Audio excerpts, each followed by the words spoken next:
chers amis d'Afrique TV, bienvenue à la librairie Gilbert Joseph à Barbès, Paris 18e, sur le plateau de Livre Hebdo qui reçoit aujourd'hui Myriam Odile Blin, docteur en sociologie de l'université Paris 5, diplômée des Beaux-Arts, directrice de la collection Art dans la mondialisation aux presses universitaires Rouen, Le Havre. Elle est également opérateur culturel et critique d'art. Nous la recevons pour l'ouvrage qu'elle a coordonné avec un groupe de chercheurs, l'ouvrage intitulé Art et culture d'Afrique, publié par les presses universitaires Rouen, Le Havre. Elle est sociologue et elle va être notre invitée du jour. Bonjour Myriam. Bonjour Franck. Tu peux approcher, s'il te plaît, encore un peu. Alors, je viens de présenter Art et culture d'Afrique, ainsi que toi-même aussi. Au jour d'aujourd'hui, comment se porte l'art en général et l'art africain en particulier sur lequel porte ton attention? Alors, les arts africains se portent de mieux en mieux, puisque si on regarde l'actualité internationale très proche, enfin de ce mois-ci, la plus grande biennale d'art contemporain internationale à Venise est coordonnée par un intellectuel nigérian-américain. Donc il y aura beaucoup d'artistes africains dans cette édition. Donc ça c'est un petit peu pour les arts contemporains. Mais pour ce qui est aussi de la musique, bien, tout le monde sait que dans la world music, il y a beaucoup d'artistes originaires de près ou de loin de l'Afrique. Donc il me semble que les arts africains vont bien. Alors, pourquoi avoir fait le choix de faire des recherches sur l'art africain et particulièrement l'art ouest-africain? Alors ça, ce sont un petit peu les contraintes de la recherche universitaire qui dépendent des conventions de partenariat qui existent entre les chercheurs de différents pays. Et puis aussi parce que en Afrique de l'Ouest, pas seulement en Afrique, mais en Afrique de l'Ouest, il y a un fort dynamisme culturel, initié entre autres par Léopold Sédar Senghor, et repris par ses successeurs, et puis bien entendu par les artistes d'Afrique de l'Ouest en général, mais la culture mandingue, etc. Enfin, il y a beaucoup de choses à dire aussi sur les musiques noires. D'accord, on va avancer un peu. Oui. Et nous vivons une époque dite de la mondialisation. Oui. Alors, comment se comporte l'art africain face à cette mondialisation, face à la modernité, on va dire? Alors, c'est un petit peu à double tranchant la mondialisation, parce qu'en théorie, ça exclut les plus faibles, et dans la pratique, ce n'est pas si vrai que ça. Si on regarde par exemple, la culture rap est une culture universelle aujourd'hui, et souvent elle vient des banlieues, et elle sait s'adapter aux nouveaux médias de communication, elle sait communiquer sans passer par les grandes firmes de diffusion internationale mondialisée. Donc c'est un bon exemple d'une mondialisation par le talent, je dirais, et non pas par l'économie. Alors, c'est sûr que tu apprécies beaucoup d'œuvres d'art et que tu es souvent en Afrique où tu fais tes recherches.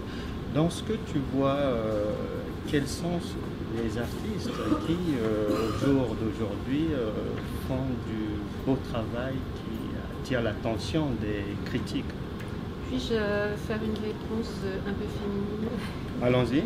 Alors, Oumoussi, qui Oui. est une créatrice de mode sénégalaise, On va avancer un peu. et, comment dire, a été la première au Sénégal à faire de la haute couture, du stylisme. Oumoussi. Et Oumoussi, oui. D'accord. C'est une très grande dame qui a fait école, puisque aujourd'hui il y a beaucoup de stylistes africains, pas seulement au Sénégal. Donc qui se sont emparés de ce monde de la haute couture, qui est un monde international lui aussi, et qui occupe les premières places, je dirais, dans ce monde-là. Enfin, d'une certaine façon, oui. Tout dépend d'où on regarde les choses, mais cette femme a été beaucoup invitée en Europe pour la qualité de sa création.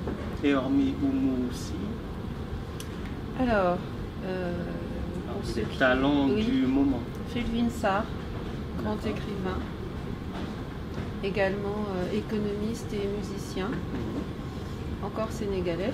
On va changer de pays peut-être. Non, mais le Sénégal, et si le Sénégal est Oui. pétri de talent, on ne va pas s'empêcher Non, mais d'en pour la parler. littérature, c'est vrai que je serais d'accord aussi avec notre collègue écrivain qui se cache derrière nous là.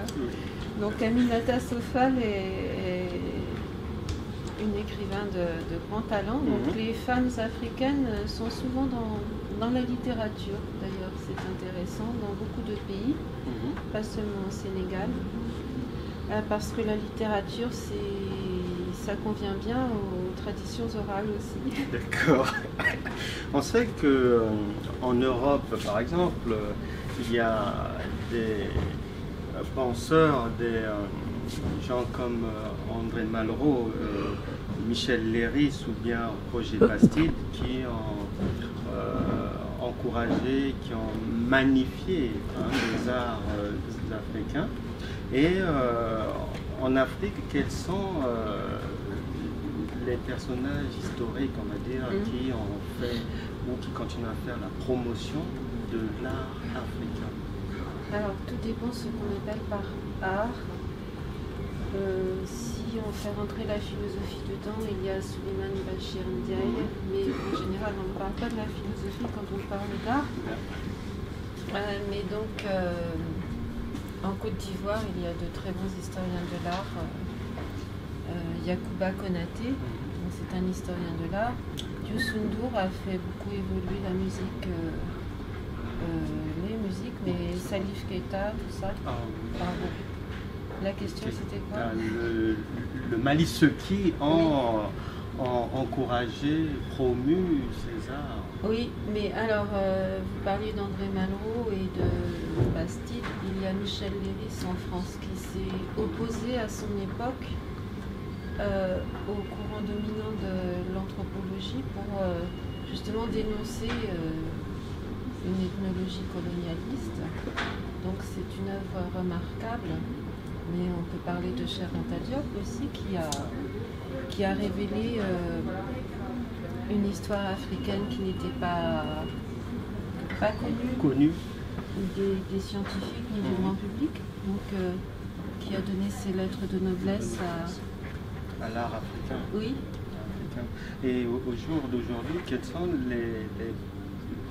les passages d'expos qui font la grandeur de cet art africain? Où est-ce qu'on trouve les expositions qui mettent le mieux en lumière cet art, que ce soit en Europe? Alors, je dirais malheureusement plutôt les pays anglo-saxons. Ah, d'accord. Oui, les Américains, les Anglais sont un peu en avance par rapport aux pays francophones. D'accord. Ou européens. Ouais. Et en Afrique, l'Afrique du Sud et le Sénégal principalement, le Nigeria un petit peu aussi, mais et maintenant le Bénin, si on parle des arts plastiques, grâce à la fondation Zinsou, par exemple. Enfin, Lionel Zinsou, c'est un économiste franco-béninois qui est aussi afro-optimiste et qui a permis la création d'un musée d'ailleurs maintenant à Ouidah, au Bénin. Et dans ces va-et-vient entre l'Europe, précisément entre la Normandie et Rouen, où tu es du côté de l'université Rouen-Le Havre. Oui.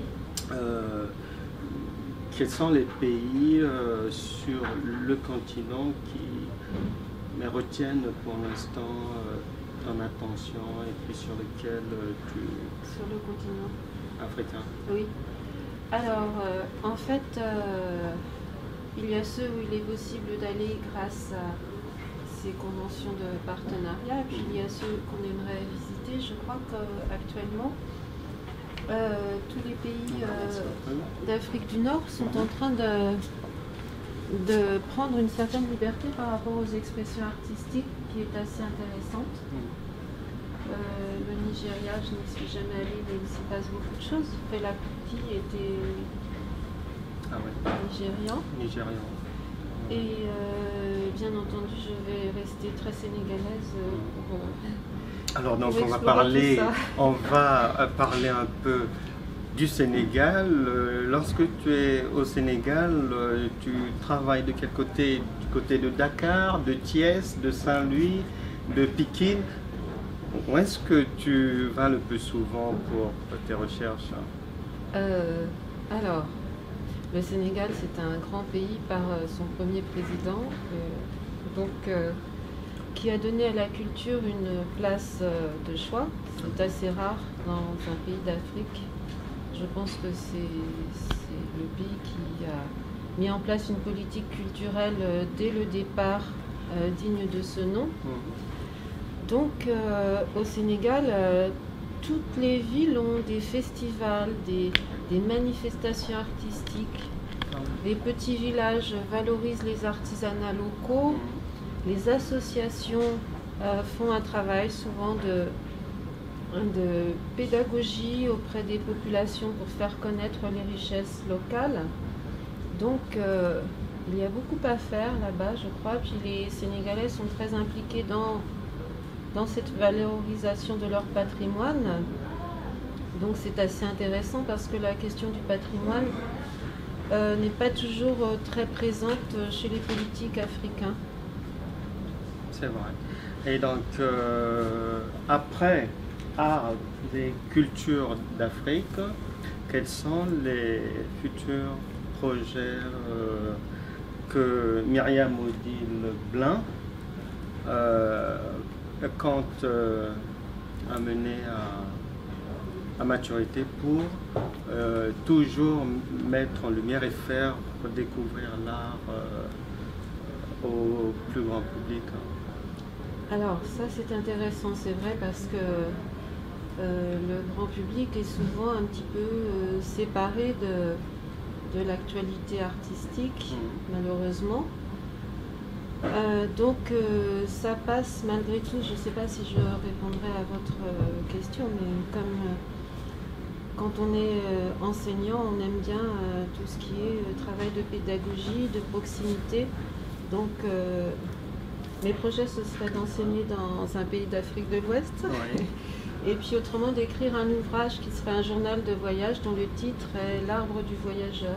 Ah bah tiens, donc nous aurons droit d'ici quelque temps à l'Arbre du voyageur qui nous parlera de l'art dans sa globalité, puis en particulier l'art ouest africain toujours. Oui. Oui, l'art ouest africain, donc... et Afrique du Nord. Et Afrique du Nord, oui. Ok. D'accord, je rappelle que tu as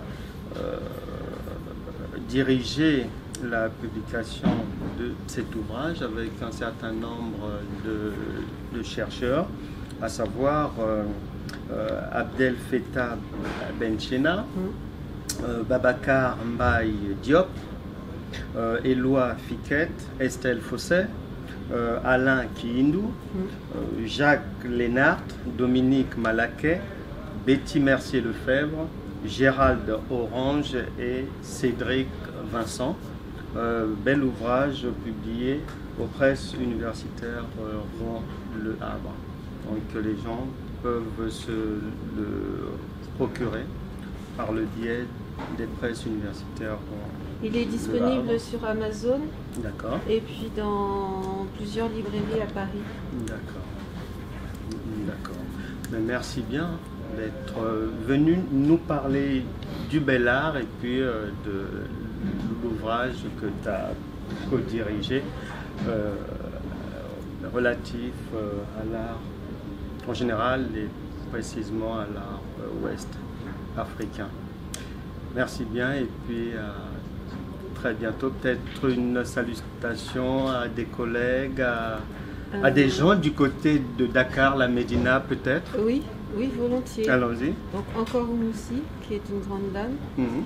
Et puis les collègues universitaires de l'université Cheikh Anta Diop de Dakar, et puis aussi les collègues de l'université à Saint-Louis du Sénégal, et puis à tous ces artistes qui nous font rêver. D'accord, mais très bien, très très bien. Merci et à très bientôt Myriam Odile. Merci à vous Franck. Chers amis, il nous reste à vous dire que nous étions avec Myriam Odile Blin pour un ouvrage qu'elle a patronné, Art et culture d'Afrique, publié aux presses universitaires Rouen Le Havre. Et nous nous retrouverons donc d'ici là dans un autre numéro de Livre Hebdo.